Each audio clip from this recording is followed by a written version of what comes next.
सलाम, सत श्री अकाल, नमस्कार। आपका स्वागत है शेख लाइफ योग सूत्रा में। मैं आपका दोस्त होस्ट शेखर कुमार स्वागत करते हैं। आज पहली बार हम एक्सपेरिमेंट करेंगे अपने चैनल में पॉडकास्ट के थ्रू, आवाज के थ्रू। चलिए शुरू करते हैं।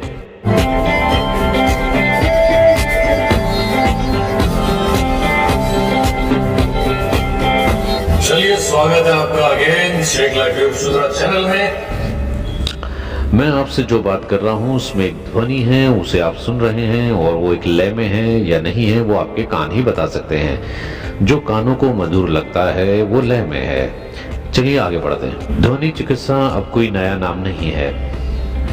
जहाँ चिर शांति है वहाँ मृत्यु है, जहाँ कंपन है, जहाँ धड़कन है वहाँ जीवन है। जड़ व चेतन का फर्क यही है कि जड़ स्थिर है, चेतन प्रकंपित है, यानी उसमें वाइब्रेशन है या हिला हुआ है। किसी भी मशीन के चलने का पता उसकी ध्वनि से लगता है।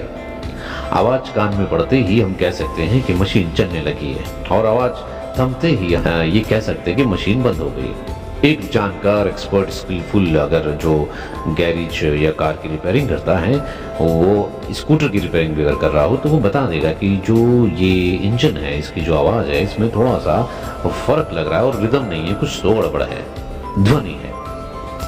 अब बात करते हैं ठीक इसी प्रकार से जो चिकित्सक होता है वो आपके शरीर की मशीनरी को अंदाजा लगाने के लिए कि सही से काम कर रही है या नहीं, पहला डायग्नोस करने का सिस्टम स्टेथोस्कोप लगाकर आपकी ध्वनि जांच करता है कि आपकी ध्वनि सही है या नहीं। इससे आपके जीवन की सुरक्षा का पता चलता है। जिस प्रकार से वस्तु के कणों के कंपन से ध्वनि निकलती है, जितना जोरदार कंपन होगा उतनी ही तेज ध्वनि उत्पन्न होगी। जब कोई वस्तु गतिमान होगी तो ध्वनि निकलेगी। हमारा शरीर तंत्रों से बना है, सभी तंत्र गतिमान है, अतः ध्वनि युक्त है। ध्वनि का अर्थ कंपन है। तंत्रों की गति ध्वनि से नापी जा सकती है। जैसे रक्त परिसंचरण तंत्र अर्थात ब्लड सर्कुलेटरी सिस्टम ठीक काम कर रहा है या नहीं, धड़कन नाप कर बता सकते हैं। ये प्रति मिनट 72 होती है। यदि ये कम या ज्यादा हो तो ये जान जाते हैं कि परिसंचरण तंत्र में खराबी है, अर्थात शरीर का रक्त तंत्र अस्वस्थ है। ध्वनि लयबद्ध है तो शरीर स्वस्थ है। हम ध्वनि का शरीर के तंत्रों पर प्रभाव का विशेष जो अध्ययन है ये जानेंगे। लयबद्ध ध्वनि शरीर के तंत्रों की गति को लयबद्ध करती है, जिसमें तंत्र की कार्यप्रणाली लयबद्ध होकर सुचारू हो जाती है। अब एक सीधा सा सवाल ये होता है कि ध्वनि का अर्थ क्या है। ध्वनि का अर्थ वायु के कणों को प्रकंपित करने से उत्पन्न प्रतिक्रिया है। जब ये प्रकंपित कण किसी पर्दे से टकराते हैं तो विशेष प्रकार की ध्वनि उत्पन्न होती है, जिसे हमारा मस्तिष्क ग्रहण करता है। हैबिचुएशन से हम उस विशेष ध्वनि के अर्थ निकालते हैं तथा उसे पहचानने लगते हैं। जैसे कि आप इस ग्राफ में देख रहे हैं, एक वेवलेंथ है और 1, 2, 3, 4 इस प्रकार से वेवलेंथ दिखाई गई है कि उनका कितना जो है वेव्स है। प्रकंपित वायु यानी हिली हुई वायु के जो कण हैं पर्दे से टकरा रहे होते हैं, तब सभी कणों के प्रकंपन की लय अलग अलग होती है, अतः ये अलग अलग ध्वनियां निकालते हैं। 1 से 4 तक अगर आप जो चित्र में देखेंगे तो वायु के कणों की गति, कंपन अलग अलग है। सवाल उठता है कि ध्वनि की उत्पत्ति कहां से हुई। शिव को ध्वनि की उत्पत्ति का कारक मानते हैं।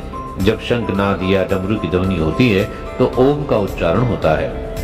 ओम को महामंत्र की संज्ञा दी गई है। ब्रह्मांड में प्रथम ध्वनि ओम है।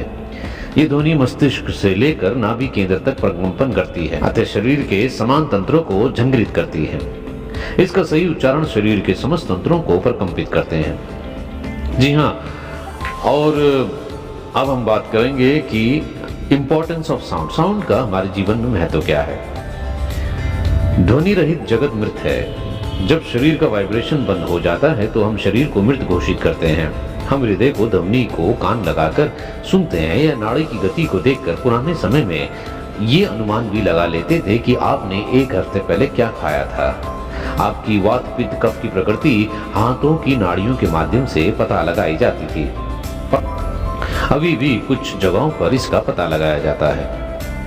हमारे शरीर में जैसे श्वसन तंत्र, पाचन तंत्र, तंत्रिका तंत्र, उत्सर्जन तंत्र आदि तथा तंत्रों के समूह में से शरीर बनता है, अतः सभी तंत्रों में वाइब्रेशन है। ये तंत्र गतिशीलता व कार्यशीलता को बढ़ाते हैं। वाइब्रेशन के कारण प्रवाह है तथा प्रवाह से गतिशीलता और गतिशीलता से ही आपका जीवन है। हमारे शरीर में दो प्रकार की आवाजों का मिश्रण है, यिन और यांग। यांग साउंड मेल का माना जाता है, यिन साउंड फीमेल का।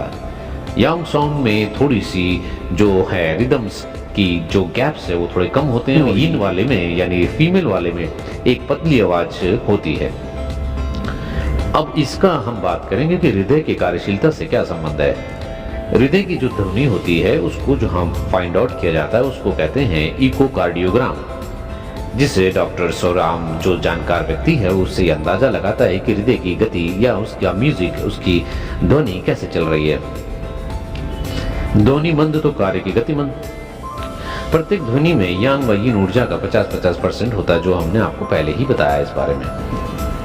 ध्वनि के दो प्रकार होते हैं, एक ताल में ध्वनि होती है, रिदमेटिक होती है जो रिदम में होती है, और एक नॉन रिदमेटिक होती है। रिदमेटिक का मतलब है ये कि वो अपने टाइमिंग के हिसाब से बीट हो रहा है, 1 2 3 4 1 2 3 4 1 2 3 4, ये ताल है, ये रिदम है। और जो अरिदमेटिक होती है वो उसके गैप्स वगैरह थोड़े अप डाउन होते हैं, एकदम से फ्लक्चुएट होता है, एकदम से नीचे आ जाता है, एकदम से ऊपर हो जाता है। इसका सीधा साधा एग्जाम्पल आप देख सकते हैं, जैसे स्टॉक मार्केट में बहुत ज़्यादा कोई एक शेयर बहुत ज़्यादा फ्लक्चुएट हो रहा है, वो एकदम से ऊपर चला गया और एकदम से धड़ाम से नीचे आ रहा है, फिर ऊपर जा रहा है, तो उसका एक अलग ग्राफ बनता है। जैसे बहुत ही ज़्यादा उसमें कंपन महसूस होगा, ऊपर की तरफ कुछ होंगे ज़्यादा, नीचे की तरफ थोड़े थोड़े थोड़े होंगे, और एकदम से फिर नीचे को गिर जाएगा, फिर एकदम से ऊपर की तरफ वो ग्राफ बनने लगेगा।